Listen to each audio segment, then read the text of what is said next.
Yo, what is up, Googlers and YouTubers? It's your boy Henry, and back at it again with another review for you guys.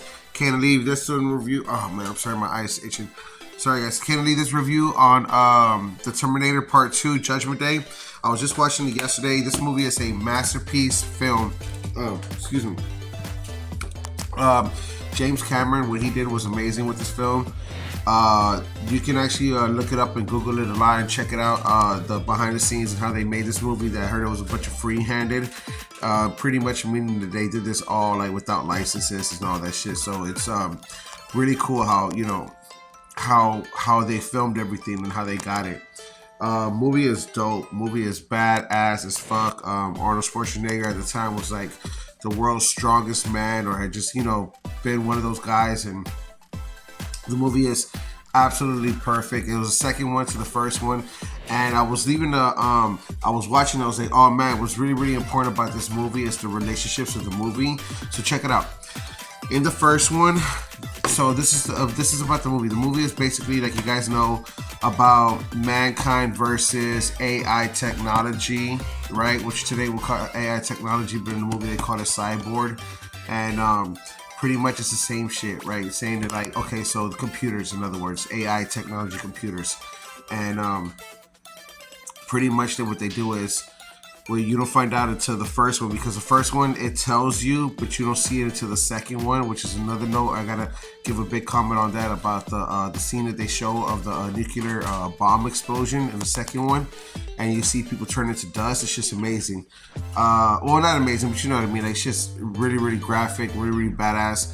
But pretty much, yeah. So it's humankind versus the AI robots, and then how they pretty much launch all the nuclears on the planet and pretty much kill us or whatnot. So then it becomes the AI technology versus the humans, and John Connor becomes the leader of the resistance. Now the reason why this is so cool, because in the Terminator 1, which I left you guys left you guys a video for that one, you should check it out. I was saying that it's so cool because Kyle Reese is there to protect Sarah Connor. So pretty much it's the leader of the resistance. It wasn't even born yet. So in other words, they in the future sent a human to protect a human in the past and tell her all about the future, about how she's gonna have a son, that this is all gonna happen in the future, and her son is the leader when he becomes an adult to the group of the army that's fighting the robots. So it's just really badass in the story. And the story and the writing is so fucking beautiful, man. I mean, that shit is just mind-blowing. So like I said, that's the first one. And then, so it's interesting because it's a human saving another human, but it's a human on a mission. You know what I mean? And they're running away against a Terminator, which is played by Arnold Schwarzenegger, which is the bad guy in the first one. So this is why it's really cool on the second one, and it's so dope and so important, because on the second one, the way James Cameron shot the first movie, the second movie, for the first scenes up until the mall and who talks first, is when you realize that the cop, it looks like the cop is the protector, and again, the Terminator is there to kill John Connor. But actually, the Terminator is there to protect John Connor, and the T-1000 is the new Terminator, pretty much, that's gonna kill John Connor. That was sent, from the cyborgs. Man, it's really badass. So, and the cool part about it, the irony is that if you actually see their dress code, because in the first movie their dress code never mattered. They were wherever was available. In other words, you know what I'm saying?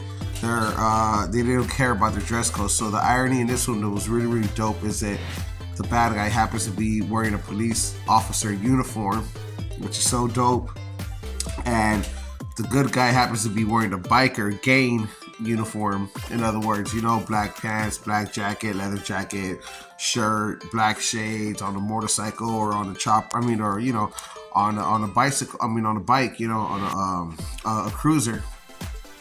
So it was just really badass the way they put that in there. The way it was just shot. Like I said, up until you see who talks first, who's actually there to kill John Connor and who's there to save John Connor.